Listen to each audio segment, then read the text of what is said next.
मेलबर्नमध्ये नरेंद्र मोदी आणि ऑस्ट्रेलियाच्या पंतप्रधानांमध्ये शिष्टमंडळस्तरीय चर्चा, सर्वसमावेशक आर्थिक सहकार्य करार आणि द्विपक्षीय गुंतवणुकीला गती देण्यावर सहमती. ऊर्जा क्षेत्राच्या दृष्टीनं महत्त्वपूर्ण पाऊल, भारत आणि ऑस्ट्रेलिया दरम्यान युरेनियम पुरवठा आणि समर्पित क्रिटिकल मिनरल्स कॉरिडॉरबाबत महत्त्वपूर्ण करार.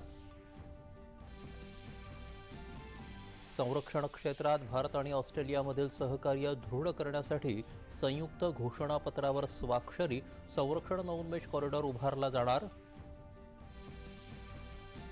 अनिश्चितता आणि ऊर्जा संकटाशी झुंज देणाऱ्या जगात भारत आणि ऑस्ट्रेलियानं विश्वासार्ह आणि नैसर्गिक भागीदार म्हणून पुढे जाणं ही काळाची गरज असल्याचं पंतप्रधानांकडून अधोरेखित.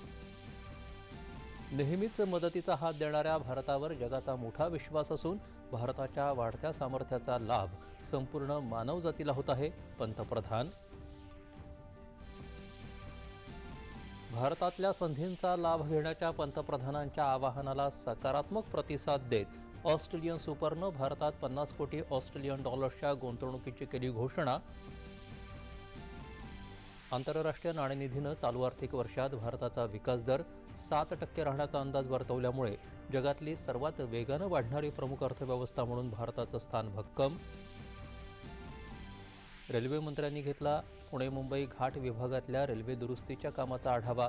रेल्वे मार्ग लवकरात लवकर दुरुस्त करण्यासाठी वेगानं काम सुरू असल्याची माहिती. राज्यात समान नागरी कायदा लागू करण्यासाठी मसुदा तयार करण्याकरता निवृत्त न्यायाधीश रंजना देसाई यांच्या नेतृत्वाखाली उच्चस्तरीय समिती नेमण्याची मुख्यमंत्र्यांची विधानसभेत माहिती.